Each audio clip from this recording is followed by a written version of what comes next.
Est-ce que nous, les humains, pouvons maîtriser le climat? Nous nous rappelons tous du volcan en Irlande en 2010.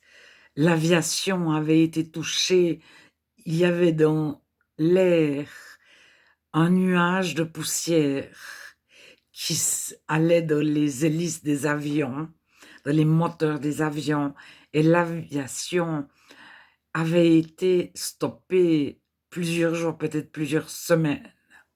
Alors, l'Irlande est connue comme un pays écologique, qui a des lois écologiques. Les humains en Irlande se préoccupent de l'écosystème. Il suffit d'un volcan, les conséquences du nuage de poussière sur l'île entière. Enfin, oui, sur l'île entière.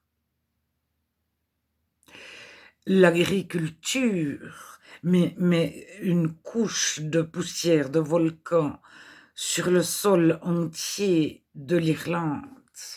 L'agriculture a été grandement affectée. L'océan autour de l'Irlande, dans l'océan autour de l'Irlande, les phytoplanctons ont pullulé.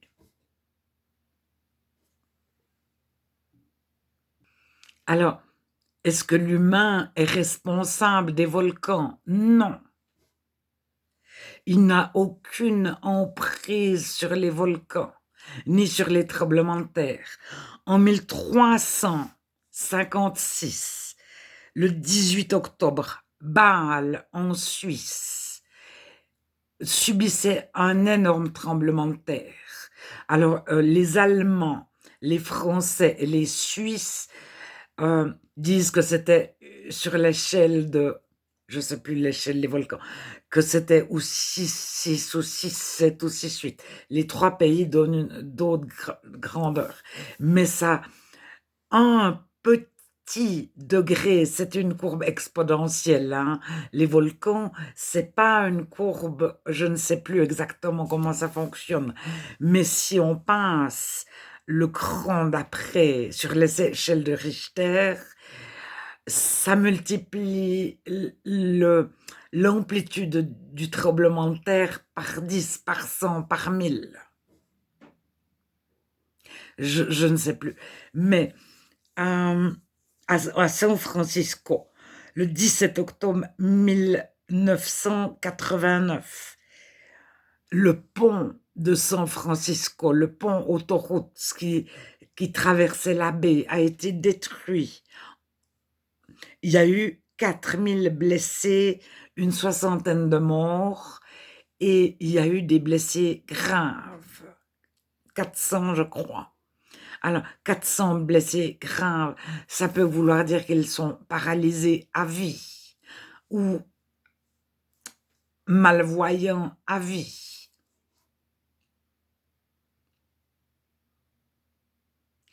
Alors, le réchauffement climatique, l'homme ne peut rien faire. Et surtout, on oublie que Dieu fait pleuvoir sur les bons et sur les méchants. Dieu a créé le cycle de l'eau. Expliquez-moi l'évolution du cycle de l'eau. Le cycle de l'eau n'a pas évolué.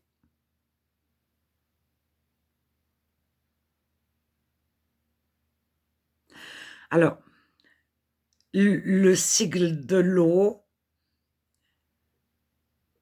est contrôlé, enfin est créé par un créateur. Et moi, je pense qu'il est aujourd'hui contrôlé par le même créateur. Alors, sur l'agriculture, les hybrides sont déconseillés. De la Bible, les hybrides de l'Ancien Testament, sous la loi juive, les hybrides animaux, plantes, tissus sont interdits. Lévitique 19, 19. Il faut lire dans la version Chouraki ou lire dans les versions faites par les Juifs, les versions françaises. Il y a Cohen qui est un Juif et il y a le rabbinat français. Il y a 20 ans de différence entre les deux Bibles juives courantes, ou bien Chouraki. Et c'est marqué, tu ne feras pas copuler deux animaux de deux espèces différentes. Donc, les mules et les mulets sont le résultat de chevaux et d'ânes. Et ils sont stériles. Il y a une raison.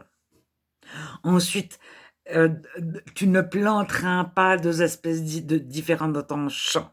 Et c'est là que c'est chatnaise en hébreu et c'est hétérogène, hybride. Donc, c'est deux plantes mélangées,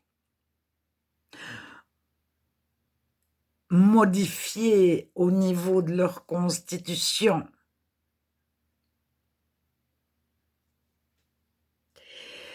Alors, le français ne traduit pas parce que les traducteurs ne connaissaient pas les organismes génétiquement modifiés. Mais les organismes génétiquement modifiés existaient il y a des milliers d'années. Alors, la Bible dit tu ne feras pas cela. Et on le sait aujourd'hui, la première génération de plantes est super puissante.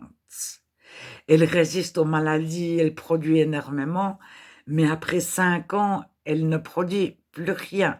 Et la deuxième année déjà, elle a perdu la moitié de sa productivité. Ensuite, il y a les tissus, tu ne porteras pas un vêtement de deux espèces de fils. Mais c'est aussi châtenaise, donc c'est aussi hybride.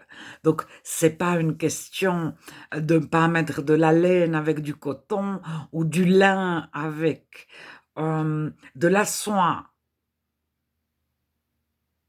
C'est de ne pas vous porter des habits de synthèse en synthétique.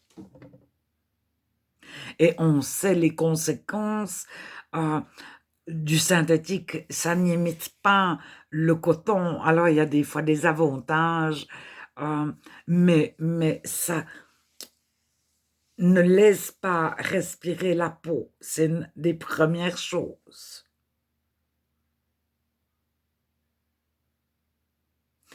Alors, tout ça pour dire que, à force de parler du climat, on oublie que Dieu a promis dans le Lévitique une terre fertile, des bonnes récoltes, pas de maladies de les plantes.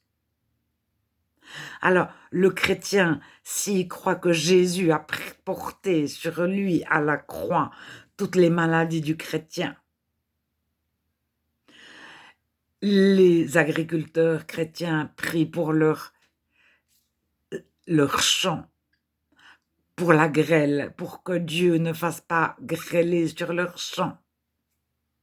Les bergers prient pour leurs bétail, leurs animaux, pour que Dieu protège leurs animaux des maladies, etc. Alors, à force d'entendre parler du réchauffement climatique, etc., on oublie que Dieu bénit les pays remplis de juifs, remplis de chrétiens, qui écoutent Dieu, qui suivent Dieu, qui ont Dieu dans leur cœur.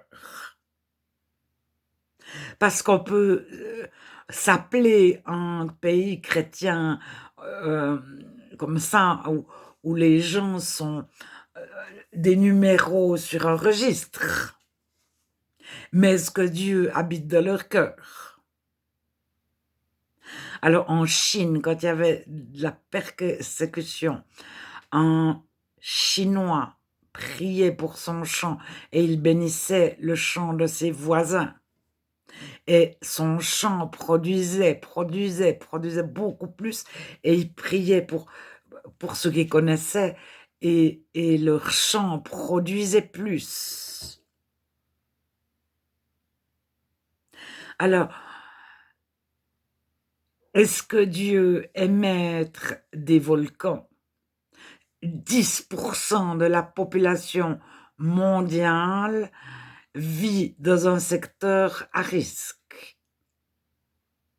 d'un point de vue volcanique. 10% de la population mondiale risque d'avoir une éruption, de la lave, etc.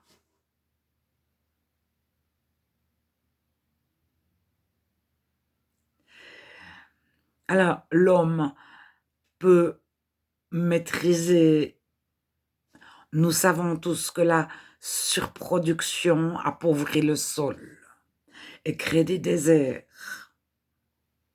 C'est une question d'argent, toujours. Pourquoi surproduire?